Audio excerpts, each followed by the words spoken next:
imaginons simplement à quoi ça ressemblerait une invasion massive de l'Europe qui se ferait sur plusieurs fronts, des pays baltes jusqu'à la Roumanie. Il va falloir beaucoup plus que 300 000 soldats. Il va en falloir 3 millions, là. Est-ce qu'il pourrait vouloir aller plus loin? Parce qu'il y en a, de la façon qui a légitimé ses motivations pour aller faire la guerre, il y en avait beaucoup de hey, on a des Russes en Ukraine, puis c'est pas vrai qu'on va voir notre peuple se faire tuer. Là, fait que là, ils rentrent en Ukraine. Il y a eu beaucoup de ça. Est-ce que c'était vrai ou ça ne l'était pas? Peu importe. C'est ça qu'il a dit. Mais parce que il y a aussi les pays baltes, qu'il y a beaucoup de russophones. Là, fait que est-ce qu'il pourrait vouloir aller là? Chez nous, au Kazakhstan aussi. D'ailleurs, Dimitri Medvedev, au début de la guerre, ça devait être en 2022, il avait publié un tweet qui était resté en ligne 15-20 minutes avant qu'il l'efface. Puis il avait ouvertement dit la prochaine cible, c'est le Kazakhstan. Là. Parce que le régime, il me semble le régime du Kazakhstan, il n'est pas contre Poutine. Non, il est aligné sur les intérêts russes et chinois, mais aussi européens. C'est un peu une menace. Là. Faites attention à la façon avec laquelle vous traitez de vos minorités russes. C'est sûr, maintenant, avec le retrait essentiellement le retrait des États-Unis de l'architecture sécuritaire européenne, là, moi, c'est ce que j'en conclus des déclarations récentes de Trump. C'est sûr que là, les Russes vont peut-être être moins frileux à l'idée peut-être de refaire le même coup lorsqu'ils se seront refait une armée, puis se seront refait financièrement aussi, de réattaquer peut-être un des 3 pays baltes. La question mérite d'être posée, mais encore une fois, Trump, je dis, s'il envoie le signal, écoutez, je passe l'éponge ce coup-ci, je suis prêt à avoir des joint ventures avec des compagnies en Russie pour exploiter les terres rares. Ça envoie aussi le message que, écoutez, si vous refaites le coup, là, nos compagnies vont partir. Là. Et puis là, ça va avoir un impact aussi sur votre économie. Puis là, ça se peut qu'il n'y ait pas de deuxième chance. Donc, tout le monde va être perdant. Là, Tout le monde va être perdant. Les États-Unis vont aussi commencer à exploiter des terres rares un peu ailleurs dans le monde. Puis, je pense que Trump n'est pas con. Là. S'il serre la main à Poutine, là, il sait très bien que c'est pas un ami. Là. Puis, Poutine est aussi conscient que Trump, c'est pas un ami. C'est des circonstances. Ils peuvent mutuellement retirer voir dans l'autre une utilité. Mais maintenant, les Européens, ils sont placés devant cette situation-là. Ils sont, pour le dire en bon français, ils sont fourrés. Là. Parce que pendant des années, ils ont misé sur les États-Unis pour les défendre, quitte à ne pas investir dans leur propre armée, puis en prenant pour gage que les États-Unis sont là anyway, on a l'OTAN et tout ça. Mais là, tabarnak, tu as un président qui veut s'en retirer. En tout cas, qui donne des messages qui veut peut-être s'en retirer. Fait que. Il a très clairement dit que si l'Europe était attaquée, ça enclencherait pas nécessairement l'article 5 de l'OTAN. Donc, tout dépend de combien ils ont investi dans leur armée. C'est ça. Les Européens viennent de perdre le bouclier nucléaire américain. Ils n'ont pas investi comme ils auraient dû investir dans leurs forces armées depuis la fin de la guerre froide. Les Français, ils n'ont même pas 200 chars d'assaut. Là. Puis il y en a une partie qui sont utilisées pour des pièces de rechange pour les autres chars d'assaut. Donc, il y en a combien de fonctionnels parmi les 200? 200 chars d'assaut, c'est rien. Là. Les Ukrainiens, en Ukraine, je ne sais pas, il y en a combien qui ont été détruits depuis 3 ans. Là. 200, c'est rien. Ils ont été incapables aussi depuis 3 ans de fournir en termes d'obus parce qu'il n'y a plus d'usine de fabrication d'obus en Europe. Donc là, les Européens, ils vont être à vitesse grand V, ils vont être obligés de commencer à investir massivement.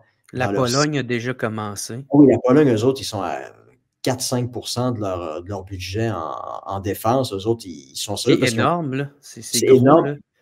Les Polonais ont une histoire aussi assez macabre avec la Russie. Là, donc, avec tout le monde.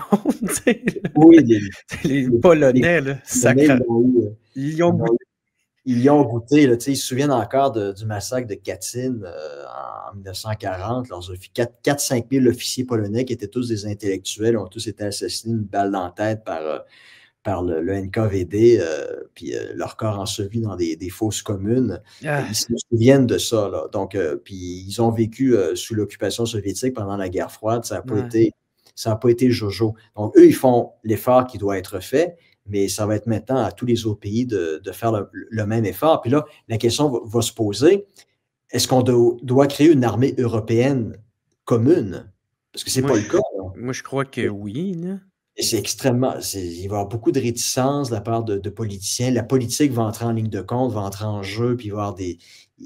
Ça risque. Je pense qu'il y a plus de chances que ça ne se fasse pas que ça se fasse. Puis là, maintenant aussi, ça, c'est les Français. Là, tout le monde regarde du côté des Français, les autres pays européens, parce que bon, on vient de perdre le bouclier nucléaire américain.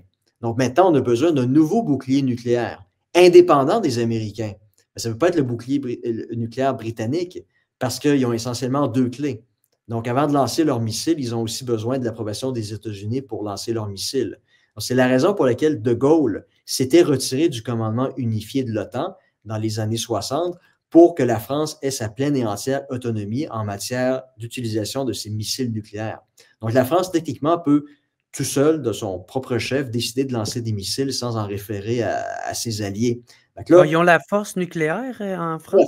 Les Français ont la force nucléaire. Ils ont des sous-marins nucléaires tactiques. Ils ont des douzaines de missiles nucléaires pouvant toucher la Russie. Donc, ils ont ce qu'il faut. Là. Maintenant, les autres pays européens vont se dire, OK, les Polonais, par exemple, ou les Estoniens, si les Russes nous envahissent, là, est-ce que votre bouclier nucléaire nous protège aussi? Est-ce que maintenant, dans la doctrine nucléaire française, il y a le principe si un pays membre de l'OTAN est attaqué, c'est comme si la France était attaquée, puis en conséquence, on utilise nos armes nucléaires. Là, c'est la grosse question que les partenaires européens sont en train de poser aux Français. Puis les Français, Macron, il est affaibli. C'est son dernier mandat. Il y a un taux de popularité qui est dans les bas-fonds. Il n'y a plus vraiment la légitimité. Il s'est fait sacrer une volée. Son parti s'est fait sacrer une volée aux élections européennes du mois de juin, aux élections législatives de l'été dernier. Donc, sa légitimité n'est plus vraiment là. Est-ce qu'il y a la capacité de pouvoir faire une telle promesse? Donc, tu sais, sur le plan sécuritaire, l'Europe est extrêmement faible. Donc, potentiellement, tu sais, Poutine pourrait se dire, bon, je vais en tirer avantage. Mais encore une fois, envahir l'Europe, c'est pas comme envahir l'Ukraine. C'est un plus gros gâteau à avaler. Puis s'il y a eu de la misère à conquérir l'entièreté de l'Ukraine après 3 ans, avec les 300 000 soldats qui sont déployés sur le front ukrainien, s'il se dit maintenant je vais envahir l'Europe puis me rendre jusqu'à Paris, il va avoir besoin de beaucoup plus que 300 000 soldats. Puis ça veut dire la conscription. Ouais. Ça, c'est la Troisième Guerre mondiale, là, quasiment. Troisième Guerre mondiale, mais en se disant, les Français ne vont pas utiliser leur arme atomique, ils n'ont pas le courage de le faire, puis on sait que les Américains ne le feront pas.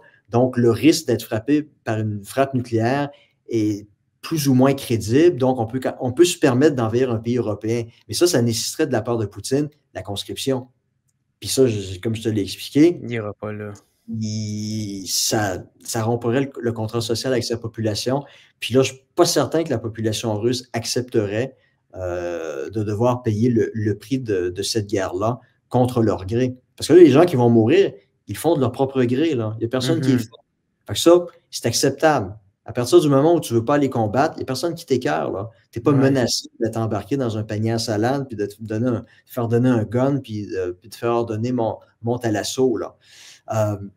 Il y a ça aussi à prendre en considération, puis tout ça pour dire que je trouve le scénario hautement improbable, mais il en reste pas moins que les Européens, maintenant, ça va radicalement changer leur politique sécuritaire, puis ils vont devoir s'organiser puis se prendre en main, alors qu'eux, depuis 80 ans, se sont toujours fiés sur le grand frère américain, ce que Trump, J.D. Vance puis Rubio leur ont aussi reproché. Là. Mais tu sais, il y a eu aussi le service de renseignement danois qui avait émis un rapport concernant le risque d'attaque russe envers l'Europe si l'OTAN paraît faible d'ici 5 ans. C'est sûr, c'est à prendre avec des pincettes, là, mais reste quand même qu'il y a un rapport qui a été émis. Oui, c'est sûr, mais avec ce rapport-là, ça va aussi inciter les parlementaires, les gouvernements à investir massivement aussi en matière de forces armées. Donc, c'est dans l'intérêt de l'armée aussi de voir ce budget augmenter. Fait que, il y a probablement une game politique là, qui joue à ce niveau-là aussi. Mais il ne faut pas négliger que l'armée russe a quand même piétiné en Ukraine. Même s'ils ont conquéri 20% du territoire ukrainien, il en reste pas moins qu'ils ont quand même piétiné depuis 3 ans. Là.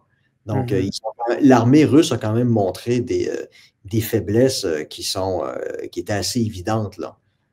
Donc, imaginons simplement à quoi ça ressemblerait une invasion massive de l'Europe qui se ferait sur plusieurs fronts, des pays baltes jusqu'à la Roumanie. Il va falloir beaucoup plus que 300 000 soldats. Il va en falloir 3 millions. Là. Puis ça, Poutine n'a pas 3 millions de contractuels. Là. What's up tout le monde? Ici Jer Alain pour vous dire un gros merci d'écouter et de suivre le What's Up Podcast. Vous pouvez m'aider en devenant membre Patreon.